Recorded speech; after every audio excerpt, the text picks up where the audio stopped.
Online class में एक बार फिर मैं सुनिए एक नए चैप्टर को लेकर के आपके सामने उपस्थित हूँ। चैप्टर का नाम है द्विघात समीकरण।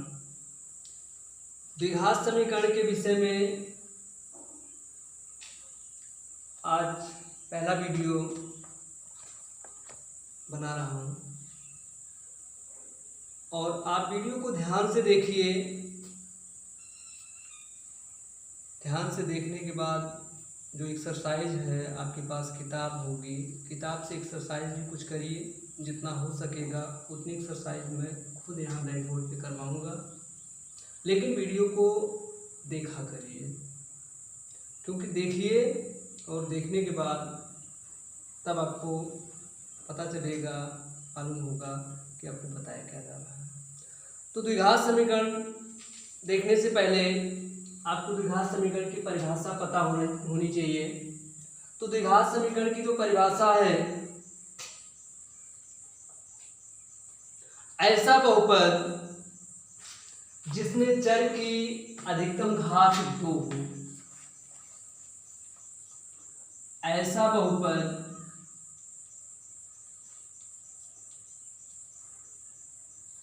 जिसमें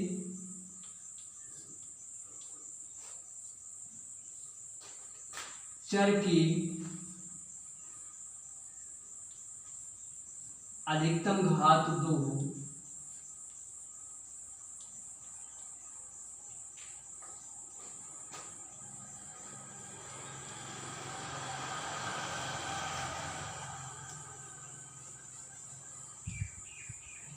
द्विघात समीकरण कहलाता है।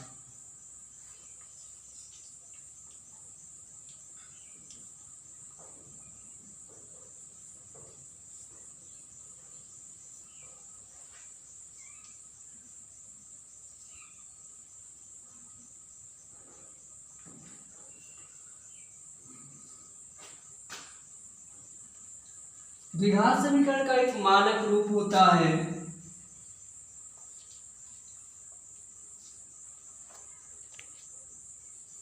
ये मानक रूप है ax² plus bx plus c बराबर 0। शर्त यहाँ होती है जहां a is not equal to 0, क्योंकि आपको यह मालूम होगा कि अगर a को 0 के बराबर कर देंगे तो यह द्विघात समीकरण नहीं रह जाएगा, बल्कि यह रैखिक समीकरण हो जाएगा। लेकिन यहाँ पर a, b और c को हम क्या कहते हैं, जहाँ a x² का गुणांक,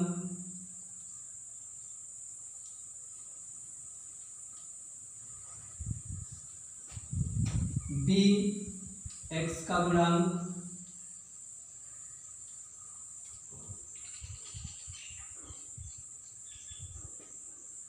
तथा c अचर पद है।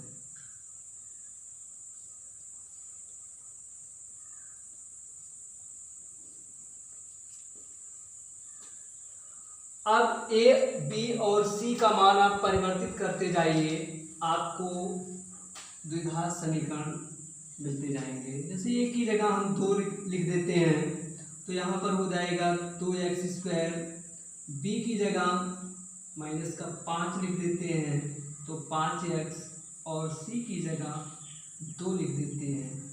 तो आप देख रहे हैं कि यहाँ पर एक द्विघात समीकरण बन गया 2x² माइनस 5x प्लस 2। फिर आप परिवर्तित कर दीजिए, x² यानी a की जगह 1 रख दीजिए और b की जगह 0 रख दीजिए और c की जगह 9 रख दीजिए। तो आप यहाँ पर देख रहे हैं कि x² माइनस 9 या बराबर 0 हो गया।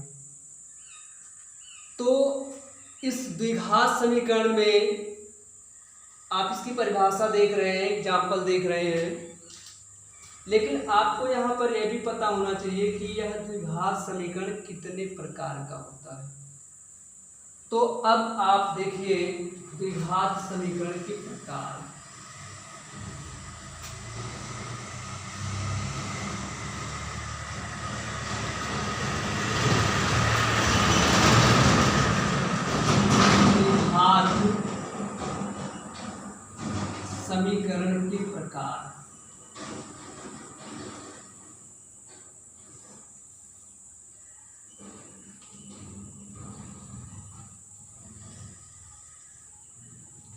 द्विघात समीकरण के प्रकार में सबसे पहला प्रकार है शुद्ध द्विघात समीकरण।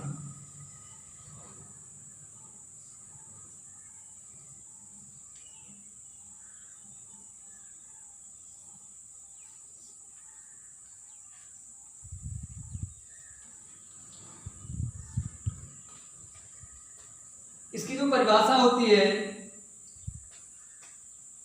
ऐसा द्विघात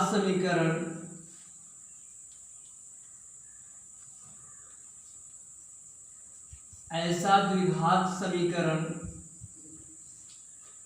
जिसमें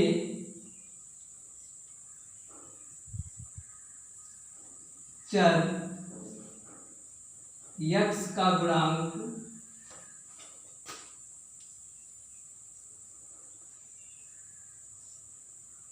अर्थात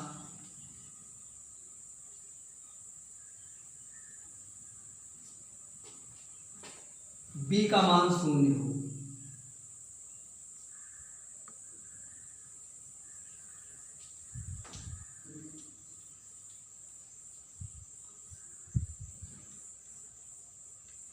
शुद्ध द्विघात समीकरण कहलाता है।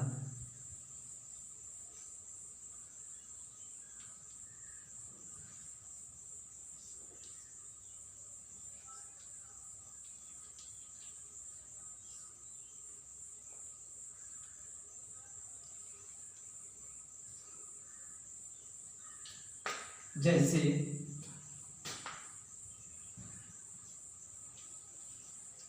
x² - 5 बराबर 0, x² - 4 बराबर 0 या x² - 25 बराबर 0।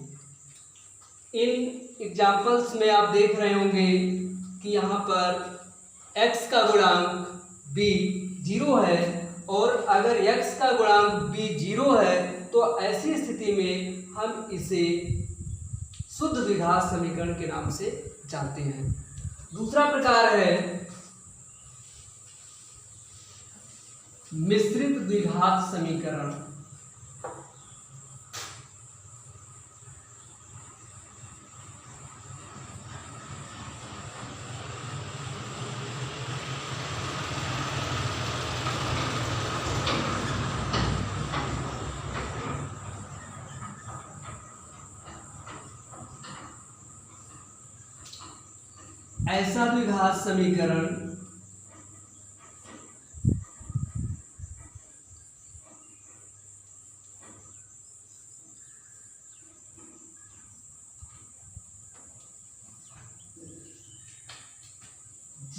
ऐसा द्विघात समीकरण जिसमें x का गुणांक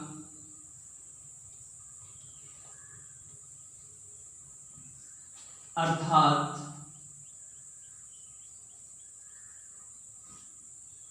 b उपस्थित हो।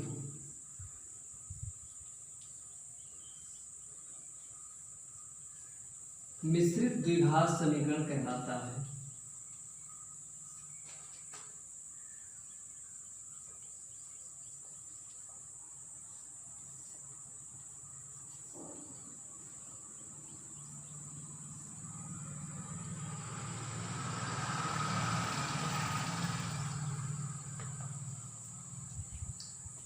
इसका एग्जाम्पल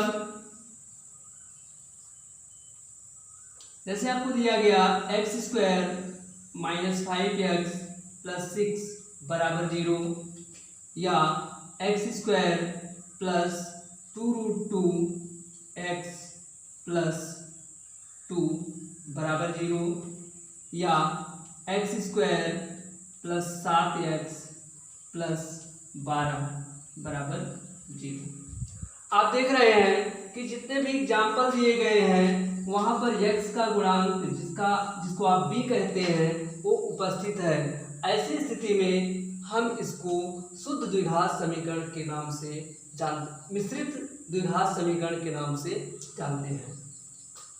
अब यहाँ पर इन दोनों प्रकार के समीकरणों से आप इन दोनों प्रकार के समीकरणों की आपको जानकारी हो चुकी है। अब हमें देखना है कि द्विघात समीकरण के मूल क्या होते हैं।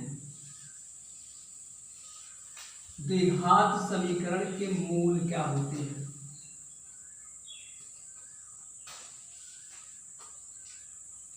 मूल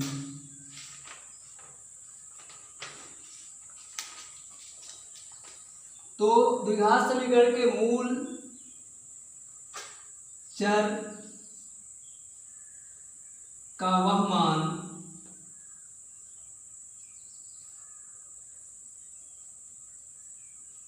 जो दिए गए द्विघात समीकरण को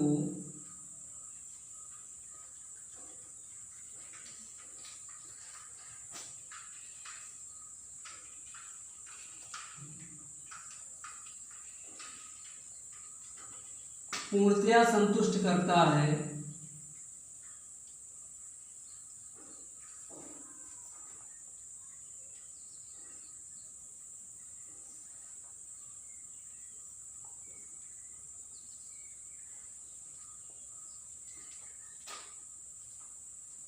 दिए गए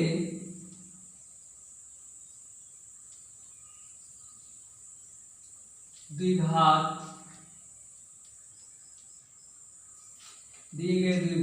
समीकरण का मूल कहलाता है।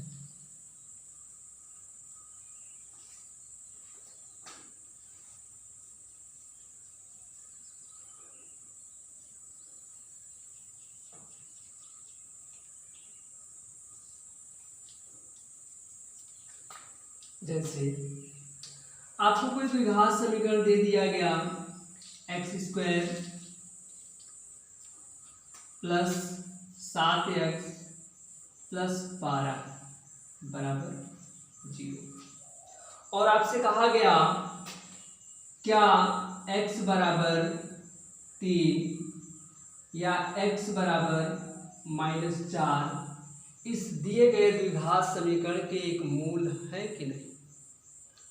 मूल की जानकारी करने के लिए हमें x की जगह x के दोनों मान रखने हैं। अगर x की जगह x का दोनों मान रख देते हैं और बराबर के दाहिने आप देख रहे हैं शून्य लिखा गया है, शून्य आ जाता है तो हम कहेंगे कि यह x बराबर 3 या x बराबर -4 दिए गए द्विघात समीकरण का मूल है। अगर बराबर के दाहिने 0 लिखा गया है और बाएं 0 नहीं आता है तो हम कहेंगे मूल नहीं है। तो आइए चेक करते हैं। तो x बराबर 3 उपर्युक्त समीकरण में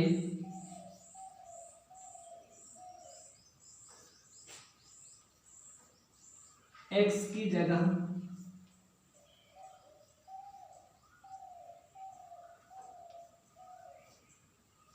रखने पर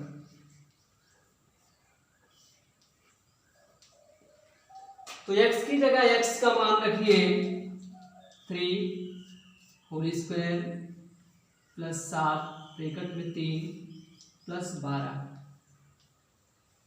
3 का स्क्वायर करेंगे 9 आएगा, 7 का 3 में गुणा करेंगे तो 21 आ जाएगा प्लस 12,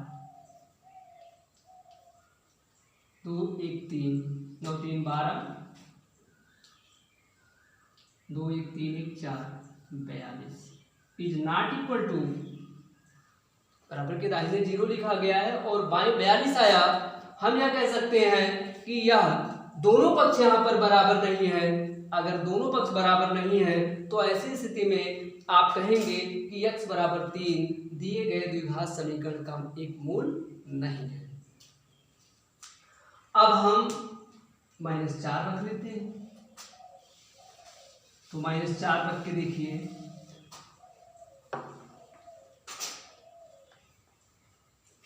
तो -4 रखेंगे तो -4 होल स्क्वायर प्लस 7 ब्रैकेट में -4 प्लस 12 बराबर 0, 4 चौक 16 -7 चौक 28 प्लस 12 बराबर 0।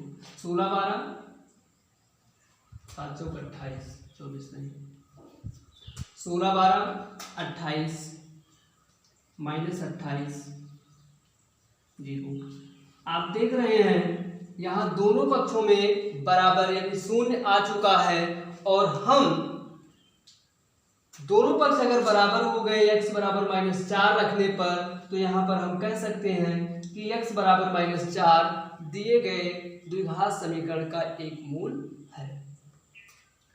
तो आप देख रहे हैं कि आपको द्विघात समीकरण की परिभाषा मिली, और द्विघात समीकरण की परिभाषा मिलने के बाद आपको द्विघात समीकरण के प्रकार बताए गए। प्रकार बताने के बाद आपको द्विघात समीकरण का शून्य बताया गया। लेकिन उससे पहले हमें यह पता लगाना होगा, यानी हमें जानकारी करनी होगी कि अगर आपको कोई समीकरण दे दिया गया तो आप उसको चेक करेंगे कि यह द्विघात समीकरण है कि नहीं है।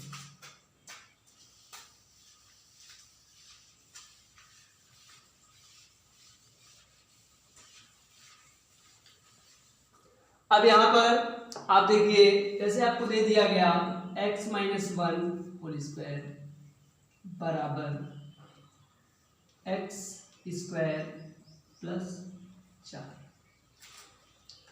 अब आपसे पूछा गया कि यह दिया गया जो समीकरण है क्या द्विघात समीकरण है कि नहीं है। तो द्विघात समीकरण चेक करने के लिए अब आपके दिमाग में आएगा कि यहाँ चर की अधिकतम घात 2 है, तो हम मान लेते हैं यह एक द्विघात समीकरण है। लेकिन ऐसा कुछ भी नहीं है। आप देख रहे हैं कि x - 1 होल स्क्वायर लिखा गया है।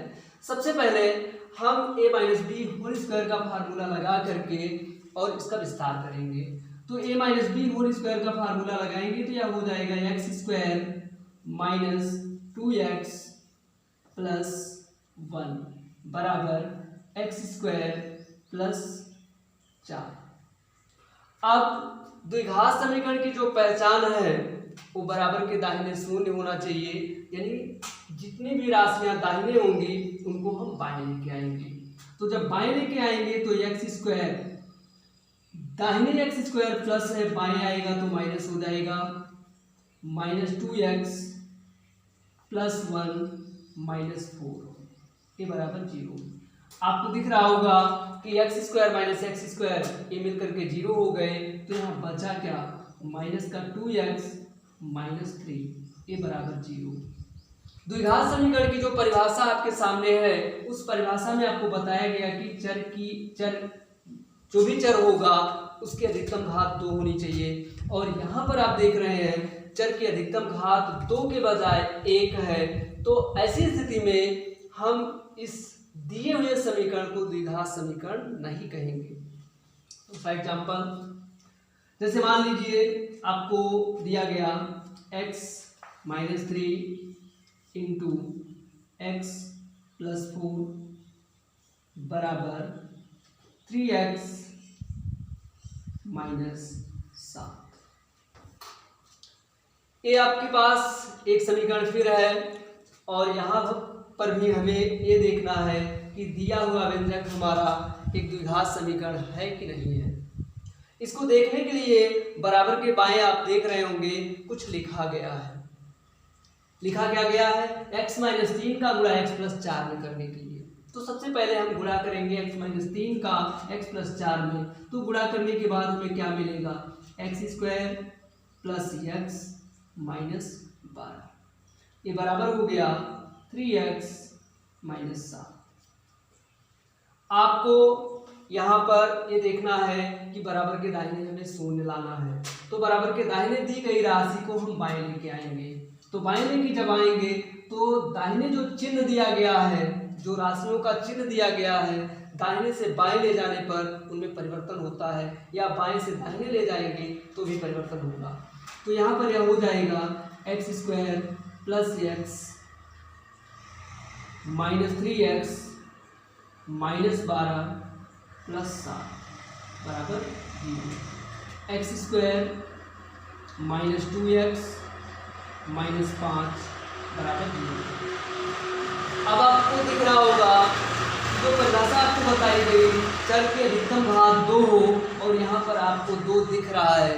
अगर 2 दिख रहा है तो हम यह कहेंगे कि यह दिया हुआ जो समीकरण था वो एक द्विघातीय समीकरण था। और एग्जाम्पल,